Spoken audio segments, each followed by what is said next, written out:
Ахмет Байтұрсынұлы «Қара бұлт». Даланың күнге күйіп аптап өткен, үстінен бұлт шықты қаптап көктен. Қуанды шаруалар, я құдайлап, жерді бір суарар деп қурап кеткен. Жауар деп тұрды халық үміт етіп, тамбастан өте шықты құр желдетіп, теңізге барды да бұлт құя салды, далаға қурап тұрған жаумай кетіп. Теңізге пәрменінше құя салып, мақтанды мырзасынып тауға барып. Тау айтты, сен мақтанып келіп тұрсың, мен тұрмын бұл ісіңе қайран қалып. Егерде сол қадарлы жаусаң жерге, су берсең шөлдеп тұрған егіндерге, көк шығып, жер отайып, егін өсіп, қандай зор тиер еді пайдаң елге.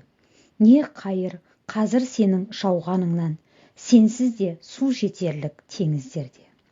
Жиылып кеңес тыңдап отырғандар, ғибрат мұнанда бар алсаңыздар, бұлттай жерге жаумай, суға жауған қазақта іс ететін көп адамдар. Жұмсамай тиісті орынға мал өнерін біреулер жүреді, оған не амал бар.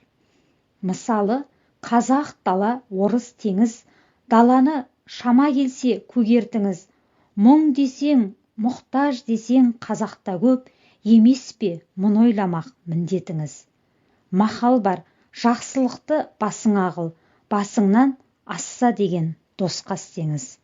Мен мұны арнап жаздым замандасқа, шаш қойған өзім менен ғамалдасқа. Бұл сөзді сендерге айтпай кімге айтамын?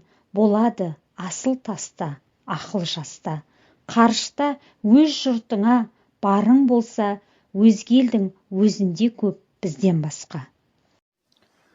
Ахмет Байтұрсынұлы «Қара бұлт» мысал өлеңінде мұқтаж адамдарға қол ұшын бермеу, өнерін, малын тиісті орынға жұмсамай іс ететіндер туралы айтқан.